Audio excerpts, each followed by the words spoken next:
Rain drifted across the windshield, a curtain of silver blurring the lights of downtown Seattle. The late rush hour traffic had thinned, leaving only the sound of tires cutting through wet asphalt. Michael Dawson loosened his tie as the wipers swept rhythmically, his mind somewhere between the day's board meetings and the quiet emptiness waiting at home. He preferred driving himself on nights like this. No chauffeur, no conference calls, just the steady hum of the rain and the illusion of solitude. As he turned onto a narrow street near Capitol Hill, a flicker of movement caught his eye. A young woman stood at the bus stop, clutching her side, her umbrella twisting in the wind. Before he could process what he saw, she stumbled forward and collapsed onto the slick pavement. Instinct overtook thought. Michael braked hard, his car skidding slightly before stopping. He rushed out into the rain. "Hey, are you all right?" he shouted, crouching beside her. Her skin was cold and clammy, her breath shallow. Her lips moved, but no sound came out. The name tag on her worn bag read Ann Brooks. Without thinking twice, Michael lifted her carefully into his arms. She was lighter than he expected, frighteningly so. He placed her in the back seat, slammed the door shut, and sped toward Providence Medical Center. The emergency room lights hit him like daylight after darkness. Nurses swarmed around as he carried the unconscious girl inside. "Appendicitis," one of them murmured after a quick check. "She's lucky you brought her in now. A few more minutes, and it might have ruptured." Michael exhaled for what felt like the first time in hours. He stood there, soaked, watching as they wheeled her away through swinging doors.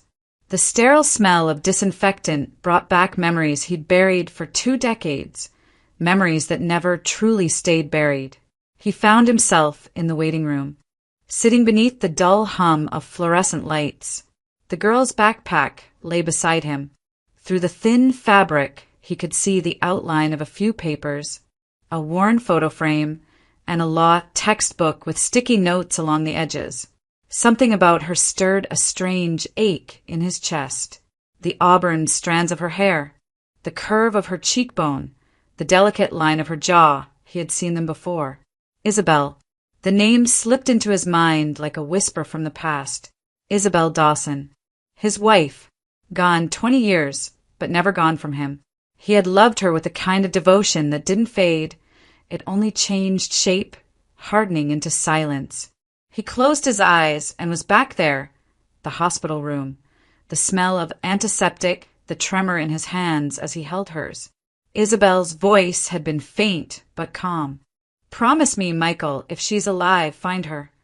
He had nodded, choking back tears, but the doctors said the baby didn't survive the surgery. A stillbirth. A tragedy no one questioned. Yet for years he'd searched. He questioned nurses, hired investigators, followed rumors that led nowhere. The trail always ended in the same dead end, a single line on a report, female infant deceased at birth. But even then, something inside him refused to believe. The way Isabel's eyes had lingered before she slipped away, as if she knew something he didn't. The faint cry he thought he'd heard down the corridor before the doctor told him it was over. Michael rubbed his temples, trying to shake off the thought. He looked up when a nurse approached. "She's stable," she said. "You got her here just in time. We'll keep her overnight." He nodded, his voice barely above a whisper. "Thank you." As the nurse walked away, Michael found himself staring through the glass partition into the recovery room. The girl, Natalie Brooks, lay asleep, her breathing slow, her face pale against the white sheets. A small scar crossed her collarbone, just below where the hospital gown fell away. It wasn't important, but his gaze lingered anyway. Outside, the rain kept falling, tracing quiet rivers down the window. In that reflection, Michael saw 2 faces, his own, tired and lined by time, and hers, young and unfamiliar, yet heartbreakingly familiar all at once. He didn't know why, but something deep inside told him this moment mattered. He just didn't know yet how much. He turned away only when the intercom called another code down the hall. The echo of Isabel's voice lingered in his memory, tethered to a promise he'd never been able to keep. And as the rain washed over Seattle that night, Michael Dawson sat alone in the waiting room, unaware that the life he'd just saved was the very one he'd been searching for all these years. The hallway outside the operating room smelled of antiseptic and rain-soaked earth drifting in through a cracked window. Michael Dawson stood motionless, his palms pressed against the cold glass, watching as nurses hurried past in streaks of white and blue. He'd been there for hours, waiting, pacing, praying, but now the world had narrowed to a single, suffocating silence. The surgeon emerged at last, removing his gloves with mechanical precision. His voice was flat when he spoke. "Mr. Dawson, your wife didn't make it. We did everything we could. I'm sorry." Michael blinked once, unable to process the words. "And the baby?" The pause that followed was crueler than any answer. "Stillborn," the doctor murmured. "There were complications, severe hemorrhaging. The infant couldn't be saved." Michael heard the explanation, but not the meaning. The hallway swayed around him, and someone tried to guide him toward a chair. He refused. He walked straight into the recovery ward, ignoring the nurse's protest. Isabel lay there beneath a thin white sheet, her skin the color of paper. Her hand, still warm, slipped easily into his. He kissed her forehead and whispered words that no one else could hear. "I promised you forever," he said. "And you promised me a daughter." Her eyes never opened again. Days blurred together after that. The funeral came and went, a blur of faces, flowers, and voices offering condolences that sounded like static. Michael stopped hearing them. What kept echoing in his mind was the sound of Isabel's breathing in that last hour. The tremor in her voice when she said, "If she's alive, find her." He tried. God, he tried. He met with the attending nurse, a woman named Valerie. She looked at him with rehearsed sympathy and repeated the official story. The baby was delivered stillborn, immediately transferred to pathology, cremation arranged. She couldn't show him the report because the paperwork was still being filed. Her eyes darted too quickly when she spoke. Michael wasn't satisfied. He asked about the woman who had shared Isabel's room, the one who had gone into labor the same night. Valerie hesitated, then scribbled a name on a piece of paper, Helen Grant. But when Michael went to the address the next day, the apartment was empty. Neighbors said the woman had moved out that morning, leaving no forwarding information. He started hiring private investigators, 2, then 3. They searched hospital records, adoption agencies, even morgue files. Nothing.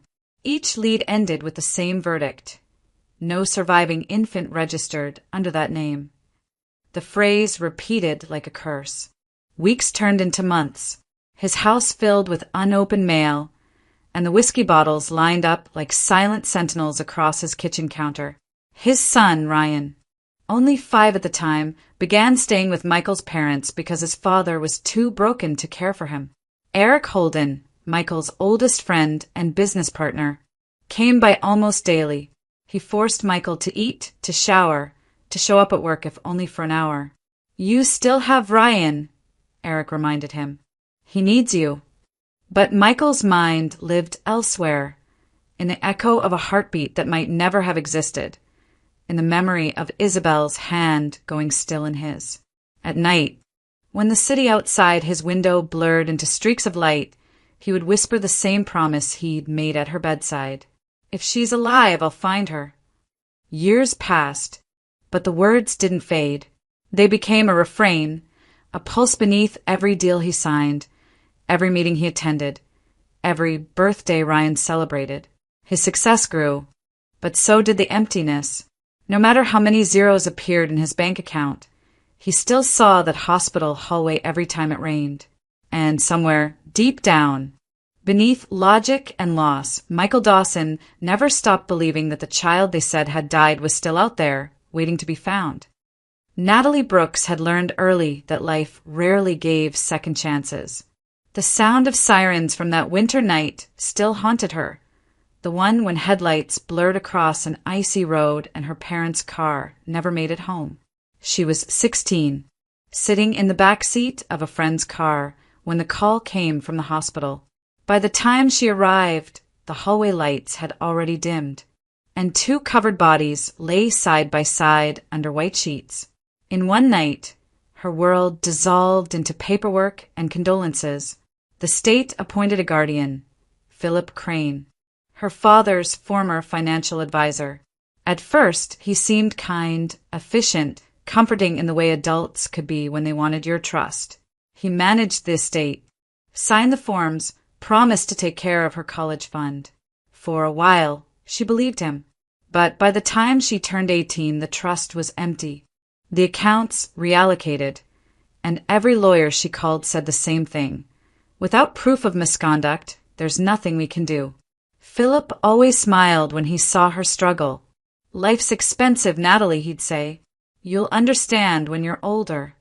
He lived in a gated house overlooking Lake Union, while she rented a 1-bedroom apartment in a crumbling building with peeling paint and flickering hall lights. To survive, she pieced together a life out of exhaustion. 2 part-time jobs, tutoring at night, weekend shifts at a diner. Every dollar went toward tuition for her law degree, a desperate attempt to understand the system that had failed her. Sometimes, when she passed the courthouse, she imagined standing in front of a judge, forcing men like Philip Crane to look her in the eye and answer for what they'd done. But the real world was colder than her dreams. The Seattle rain fell harder each year, and the city didn't notice another tired student walking home under a broken umbrella. Still, there was something that kept her moving forward. A memory she couldn't quite let go of, a night years ago when a stranger had stopped to help her. She had been 17, feverish and alone at a bus stop, pain tearing through her side. A man had pulled over, carried her to a hospital, and stayed until she was stable. She never knew his name, only that he'd saved her life. Sometimes she wondered if she'd imagined his kindness. Years later, while scrolling through job listings, a company name caught her eye, Dawson Technologies. The name pulled something loose in her memory, like a forgotten chord. She searched it online and froze when she saw his photo on the company website, Michael Dawson, CEO. The same eyes, the same calm presence she remembered through the haze of hospital lights. Her hands trembled as she drafted the email. Dear Mr. Dawson, I doubt you remember me, but years ago you helped a stranger outside Seattle. That stranger was me. I've since finished law school, and I'm searching for work in your field. I would be grateful for any advice or a chance to prove myself. She read it 3 times before hitting send, expecting nothing. But 2 days later, his assistant called. Michael wanted to meet her in person. When she walked into his office, glass walls framing the gray skyline, he stood from behind his desk and smiled, a faint, searching smile. Natalie Brooks, he said softly, as if testing the name. I do remember. Something unspoken passed between them. It wasn't romance, and it wasn't familiarity. It was a quiet pull neither could explain. He offered her a position that same afternoon, a junior legal assistant role. That night, Natalie sat in her apartment, staring at the offer letter. For the first time in years, she felt a fragile kind of hope. She didn't know why he'd remembered her, or why his gaze seemed to hold questions he couldn't ask. But deep down, she sensed that this job, this man, would change everything. Outside her window, the rain returned, tapping gently against the glass. And for the first time since she was 16, Natalie Brooks didn't feel entirely alone. The elevator doors slid open with a polished chime, and Ryan Dawson stepped into the lobby of Dawson Technologies with the confidence of someone who had never failed at anything in his life. Fresh from Stanford's business program, he wore his success like a tailored suit, impeccable, precise, and deliberate. Employees greeted him with polite smiles as he passed, and he returned each nod with the faint acknowledgement of someone already accustomed to command. Michael had built the company from a small startup into a respected name in Seattle's tech scene. But Ryan saw it as an empire waiting for modernization, and for him to inherit. His return was supposed to mark a new chapter, a generational handoff of vision and power. But from the moment he stepped into his father's office, he sensed that something had shifted. Michael looked lighter somehow. The perpetual tension that had shadowed him for years had softened, and when a young woman entered with a folder in hand, Ryan noticed the change immediately, the way his father's tone eased, the quiet warmth in his expression. "Ryan, this is Natalie Brooks," Michael said, standing. "Our new legal assistant. She's been a tremendous help these past few weeks." Natalie smiled politely and extended her hand. "It's nice to finally meet you. Your father talks about you often." Ryan shook her hand, his expression cordial but guarded. She was poised and professional, maybe a few years younger than him. With calm eyes that gave nothing away, he offered a practiced smile before turning back to his father. "Glad to hear things are running smoothly."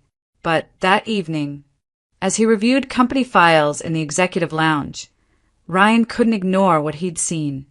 The subtle familiarity between them, the quiet ease that had replaced the usual distance in Michael's demeanor. His father hadn't trusted anyone this way in decades, and certainly not a recent hire. Over the next few days he watched. Natalie's desk was near the glass wall outside Michael's office. They shared brief conversations, sometimes laughter.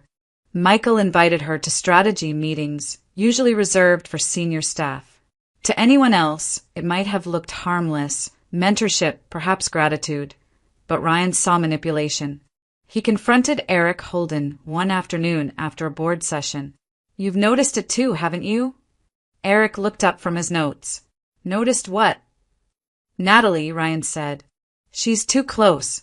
Dad's treating her like family. And she's been here, 3 weeks?" Eric's tone stayed measured. "Your father's capable of knowing who to trust." Ryan gave a sharp laugh. "He's also been lonely for 20 years. People like her can sense that. She probably saw his name, knew his reputation, and found her way in. It happens every day." Eric didn't argue, but his gaze lingered on Ryan longer than usual. Something in the young man's voice, a mix of resentment and protectiveness, echoed an old wound. That night, Ryan opened his laptop and began drafting an email to a private investigator he'd used once before. Discreet background check. Subject, Natalie Brooks. Focus on education. Family history, criminal record, prior employment. I want a full report within 2 weeks. He hit send without hesitation. Across town, Eric Holden sat alone in his study, nursing a glass of scotch. Ryan's paranoia troubled him, but something else had caught his attention. The way Natalie's birthday matched the same year, almost the same month, as the daughter Michael had lost. Coincidence, perhaps, but Eric had known Michael long enough to recognize the signs, the way he looked at her, the unspoken ache in his eyes when she laughed. By the next morning, Eric had already made a few quiet calls of his own, pulling hospital records, cross-referencing adoption files, not because he believed Ryan's suspicions, but because, for the first time in 2 decades, he dared to wonder whether fate might finally be undoing the lie that had shattered his friend's life. Meanwhile, in the office across the hall, Natalie worked late, unaware that her name now existed in 2 separate investigations, one driven by doubt and the other by hope. The rain tapped gently against the glass and beyond the city lights. The past began to stir. The office had emptied long before midnight, leaving only the quiet hum of the HVAC and the faint flicker of screensavers across the open floor. Outside, Seattle's skyline shimmered through the rain, reflections rippling like ghosts in the glass. Natalie Brooks sat at her desk, typing out the final draft of a contract. She liked working late, fewer interruptions, fewer eyes watching her every move. Except tonight, someone else had stayed behind, burning the midnight oil again. Ryan Dawson's voice broke the silence. He leaned against the doorway of the legal department, his suit jacket unbuttoned, tie loosened just enough to suggest a practice charm. Natalie forced a polite smile. Just wrapping up the merger file. Mr. Dawson wanted the revisions by morning. He stepped inside, hands in his pockets. You know you don't have to call me that. Ryan's fine. I prefer keeping things professional, she said, eyes fixed on the screen. He chuckled, circling behind her desk. Professional, right. His tone carried amusement, but underneath it, something colder. You've made quite an impression around here, you know. My father can't stop praising you.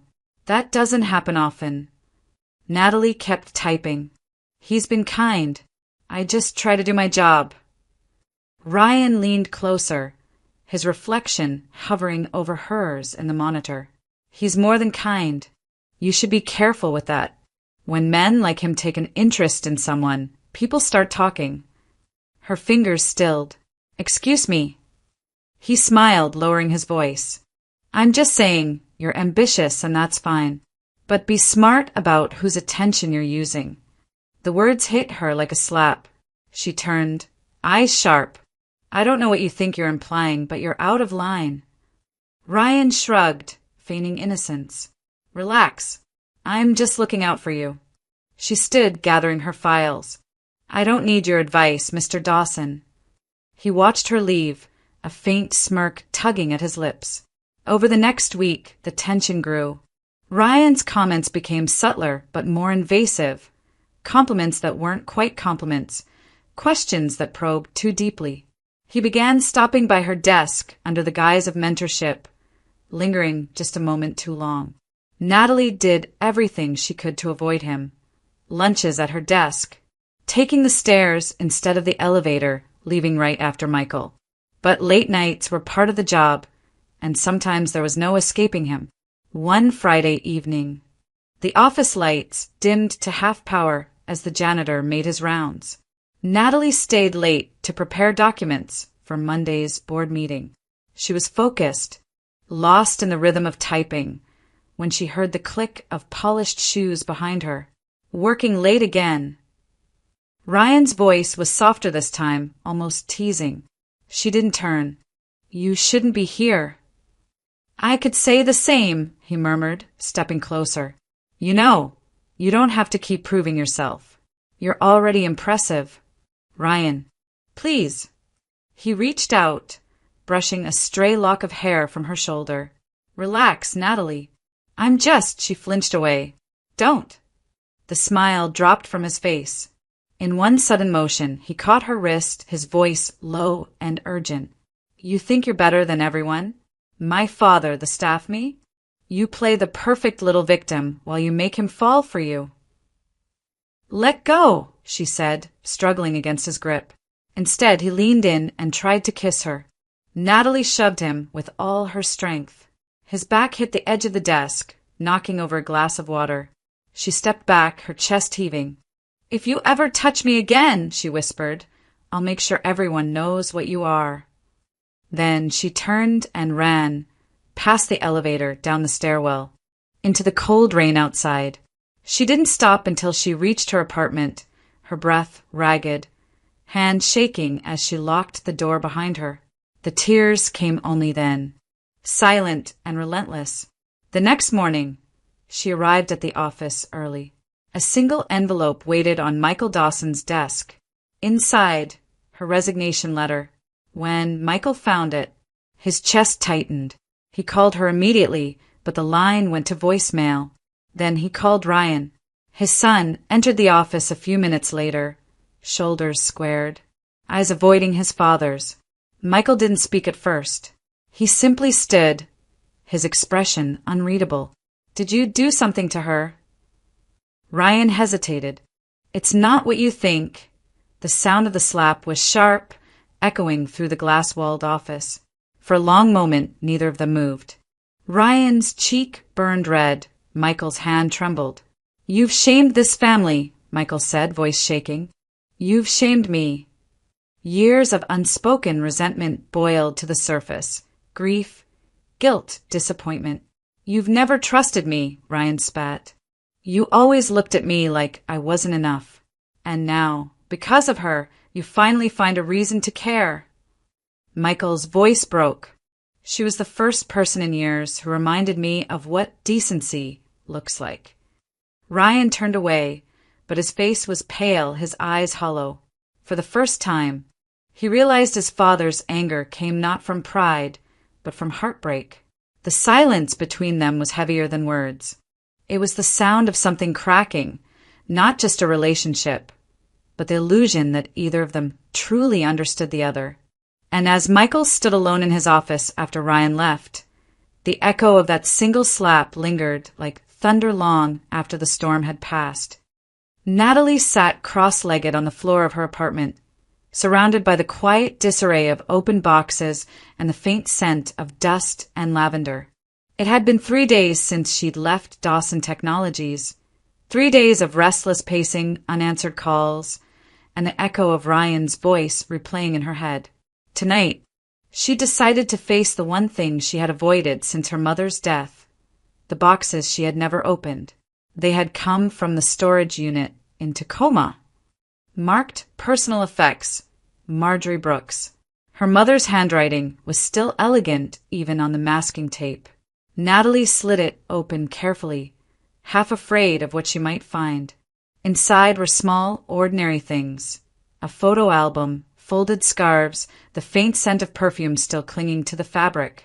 Beneath a stack of medical papers, her fingers brushed something solid, a small wooden box, sealed with a brittle piece of tape. Her heart thudded as she peeled it away. Inside was an envelope yellowed by time. Her mother's name written in trembling ink. "To my daughter, when you are ready to know the truth." Natalie unfolded the letter with shaking hands. "My dearest child, you must think of me with anger when you read this, and I deserve it. Years ago, I did something that cannot be undone. You were not born to me. I took you from a hospital the night a woman died giving birth. She was beautiful and kind, and I was broken. My own baby had died hours before. I held you when they left you unattended, and I couldn't let go. I told myself it was fate, that God had given me another chance. But deep down I knew it was theft. The woman's husband was still there. He never knew the truth. I loved you as my own, but I have lived every day waiting for the day this sin would find me." Natalie's hands trembled so hard she could barely hold the page. The words blurred through her tears.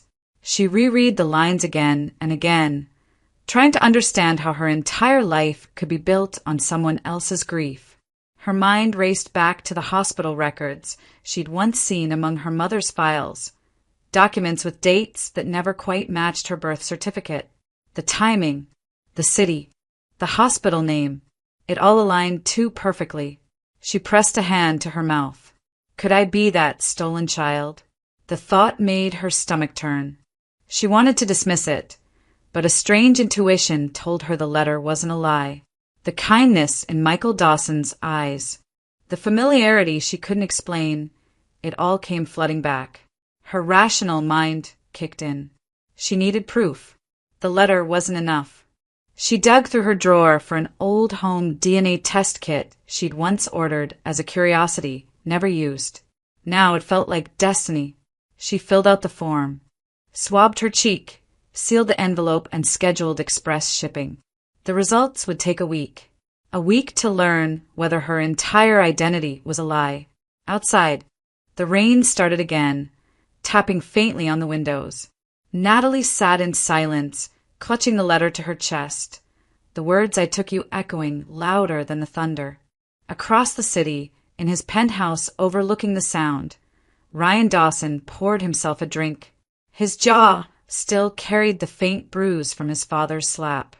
Every sip of whiskey burned, but not as much as the humiliation. He stared at the photo of Natalie still saved in the company's internal directory.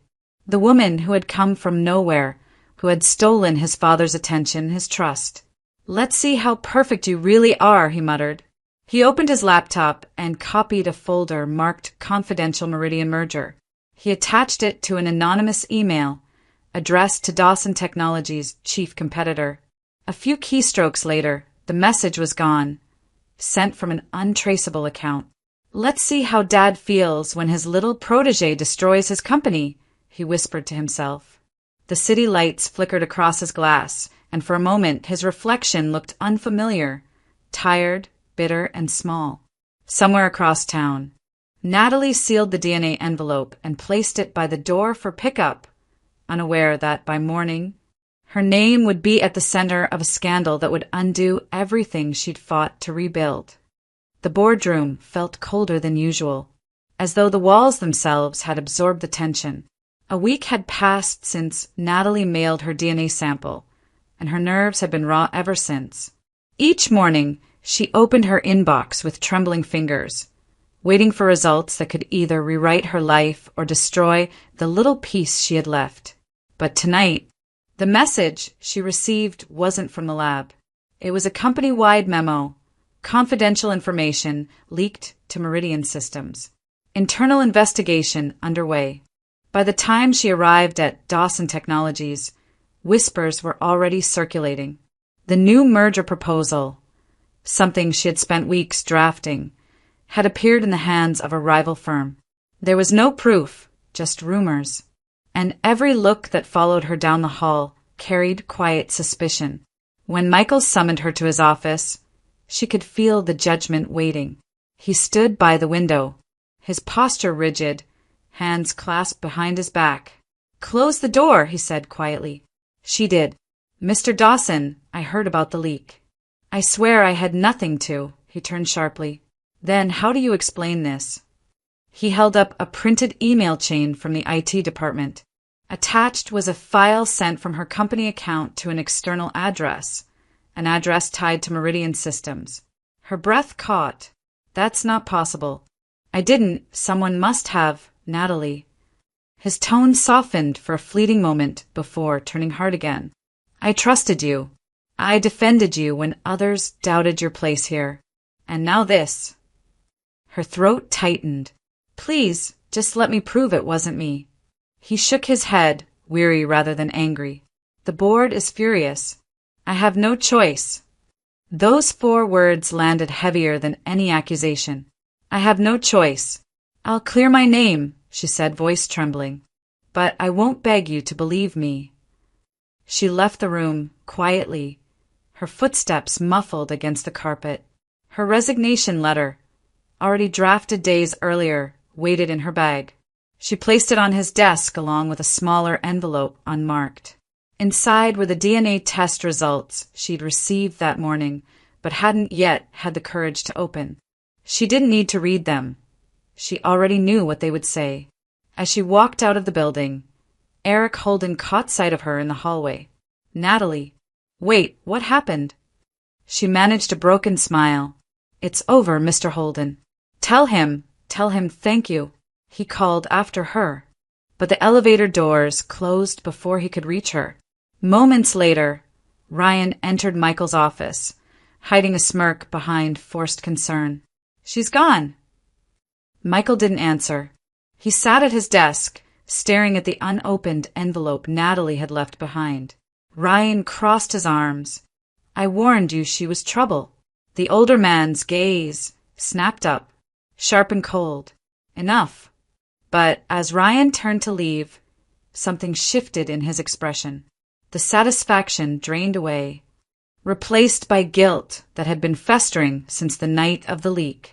Eric's voice echoed in his head from earlier that week, an offhand comment about conscience, about lines that couldn't be uncrossed. Ryan froze, then exhaled shakily. "Dad," Michael looked up, waiting. "It wasn't her." His words came out rough, choked.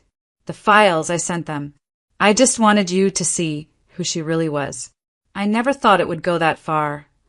For a long moment, Michael didn't move.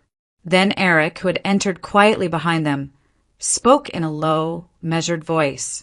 "He's telling the truth, Michael." IT confirmed the timestamp. It wasn't Natalie's account. It was his credentials spoofed through hers. Michael's face drained of color.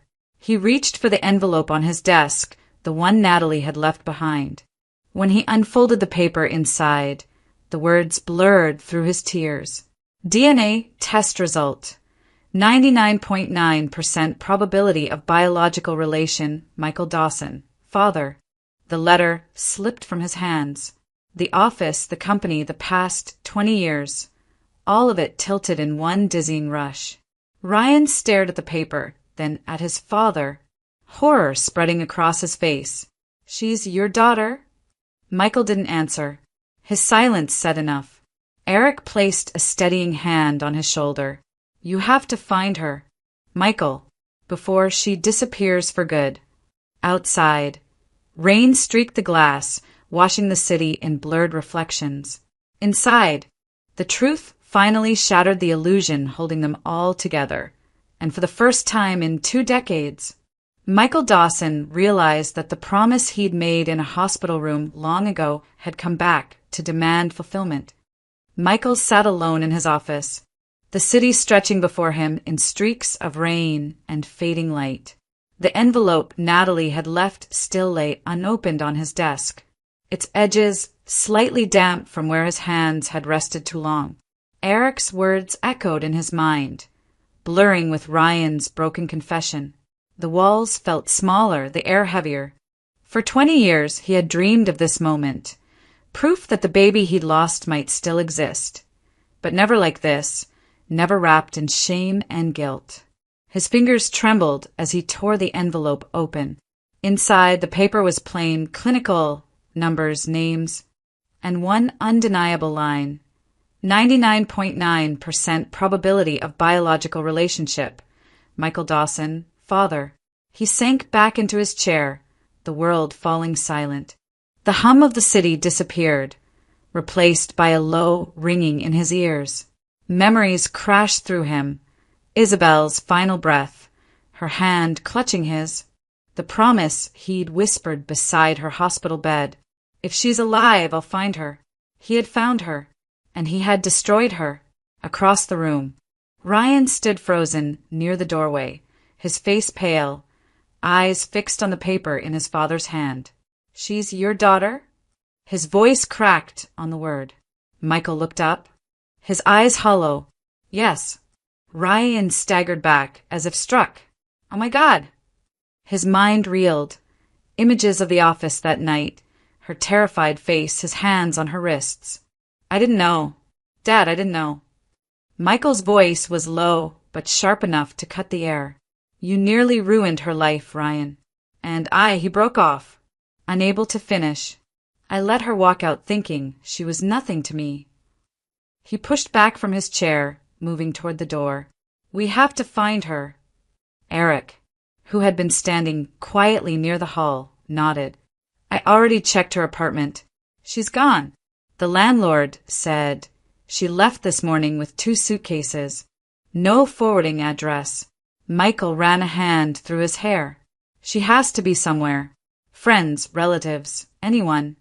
"She didn't have anyone," Eric said softly. "I looked into her file months ago, remember? No close family, no emergency contacts. She's been on her own her entire life." Ryan's breathing quickened. "It's my fault. She left because of me." Michael turned on him, fury flickering beneath his grief. "This isn't about fault anymore. It's about fixing what's left." Eric stepped between them, calm but firm. "Then start now. The longer you wait, the further she'll go. I can reach out to a few people, contacts in law firms. Maybe track her through her student records." Michael nodded, gripping the edge of his desk for support. He was shaking, not from anger, but from the weight of everything collapsing at once. "Find her, Eric. Please." As Eric left to make the calls, Ryan lingered in the doorway, his face streaked with guilt. "What do I do?" he whispered. Michael looked at him, eyes filled with a sorrow that went deeper than disappointment. "You live with it," he said quietly, "and you help me bring her home." Outside, the storm intensified. Lightning flashed across the skyline, followed by the low rumble of thunder rolling over Puget Sound. In that moment, Michael Dawson stood at the window, watching the rain slide down the glass. each drop carrying a piece of the life he had failed to protect. Somewhere beyond the storm, his daughter was out there, alone, lost, and carrying the same blood that had cursed them both. And as the night deepened, Seattle became a city of ghosts, one searching, one hiding, and one haunted by the unbearable truth that love, too, could destroy. A month had passed since Natalie's disappearance, though for Michael Dawson, time had dissolved into a blur of sleepless nights and unanswered calls.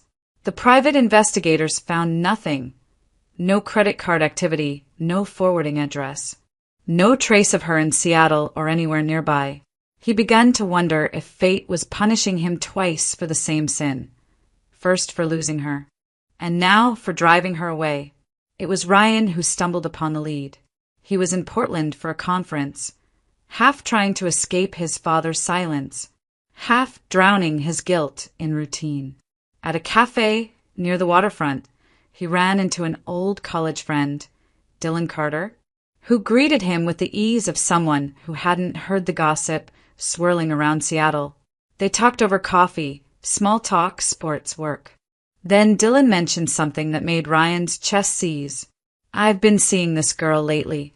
Smart, quiet type. Law background, I think. Name's Natalie. She's been living with my grandma since she moved here. Sweet kid, but there's something sad about her, you know." Ryan froze. "Natalie?" he asked carefully. "Natalie Brooks." Dylan blinked. "Yeah, you know her." Ryan's coffee went cold in his hand. He mumbled something about needing to make a call and left without finishing his drink. Within 3 hours, he was back in Seattle. When he told his father, Michael stood completely still, as if afraid to breathe. "Where?" he whispered. "Portland, near Lake Oswego. She's been staying with an old woman, Dylan's grandmother." Michael grabbed his coat. "We leave tonight." The drive down I-5 was wordless. Rain followed them like a shadow, and every mile brought back memories Michael couldn't escape. Isabel's last words, Natalie's laughter in the office, the look in her eyes when she realized he didn't believe her. Ryan sat beside him, silent, ashamed. He had offered to stay behind, but Michael had insisted he come. Some wounds had to be faced together. They arrived at dawn. The lake was wrapped in morning fog, the world muted except for the slow lap of water against the shore. Dylan's grandmother, a kind-eyed woman in a knitted shawl, opened the door before they could knock twice. "She's out back," she said softly. "She spends her mornings by the water." Michael stepped onto the small deck overlooking the lake. Natalie sat near the edge, her hair caught in the wind, a mug of tea warming her hands. When she turned and saw him, the cup slipped from her grasp and shattered on the wooden planks. For a long moment, neither spoke. Then Michael crossed the distance between them and fell to his knees before her, his face breaking beneath years of restraint. "I kept my promise to your mother," he whispered. "I found you. I just didn't know it was you until it was too late." Natalie's lips trembled, tears catching in her lashes. She tried to speak, but her voice failed. He reached for her hand, and she didn't pull away. "You were never lost," he said. "Only hidden from me." Behind them, Ryan lingered by the porch steps, unable to move closer. When he finally did, he dropped to one knee beside them, his voice raw. "I don't expect forgiveness. What I did, I'll never undo. But I needed you to know how sorry I am." Natalie looked at him for a long, searching moment. "I forgave you the day I left," she said quietly. "Not for you, but because I had to survive it." Ryan bowed his head, tears sliding down his face. Michael pulled her into his arms, holding her as though she might vanish again. The fog began to lift, revealing the still water beneath a rising sun. For the first time in 20 years, the air around Michael felt lighter, as though Isabel herself were standing somewhere nearby watching. And though Natalie's eyes still carried sorrow, there was something new in them, peace, fragile but real, like morning light breaking through after a long, endless storm. Several months later, The rhythm of life in Seattle had begun to settle again, softer now, steady in a way that once seemed impossible. The Dawson home, once silent, hollowed by years of grief, had come alive with small, ordinary sounds. The hiss of the kettle in the morning, the creak of the floorboards outside Natalie's room, the sound of Ryan's laughter drifting in from the garden as he tried, and failed, to fix the old bench by the maple tree. Natalie had moved back, slowly, hesitantly at first, unsure whether she could ever call this house home. But Michael never rushed her. He simply made space, one small kindness at a time, until she began to fill the silence herself. Her room overlooked the water, the same view Isabel had once loved. At night, she'd sit by the window and watch the lights reflecting across Lake Washington, the world quiet, whole. Michael had retired from day-to-day operations at Dawson Technologies. His time was now devoted to something new, a foundation named Isabel's Promise, created to help children from foster care and guardianship systems find education, stability, and safety. Every child deserves a name that's truly theirs, he said during the first press conference, his voice trembling only once. Ryan had taken over many of his father's corporate duties. He worked longer hours now, not out of ambition, but to rebuild something more personal, trust. He visited schools through the foundation, spoke with volunteers, and learned, slowly, how to forgive himself. The guilt never vanished entirely, but it had begun to change shape, less of a wound, more of a scar that reminded him of who he refused to be again. As for Philip Crane, justice had finally found him. A quiet but relentless investigation had followed Natalie's revelations, and by spring he faced formal charges of fraud, embezzlement, and guardianship abuse. When the verdict came, she didn't attend the hearing. She didn't need to. Some victories didn't need to be witnessed to be real. One gray morning, Michael suggested a drive. Natalie and Ryan didn't ask where. They knew. The cemetery near the water was almost empty that day. Isabel's grave stood beneath a willow, the stone simple, elegant, engraved with her favorite line, "Love endures all things."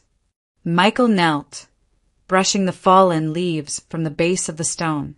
His voice was steady when he spoke, yet every word carried the weight of decades.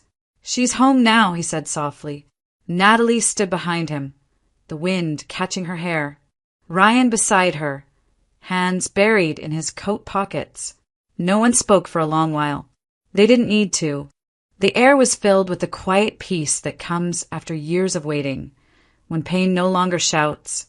It only whispers, gentle and true. As they turned to leave, the first drops of rain began to fall, light and cool against the earth.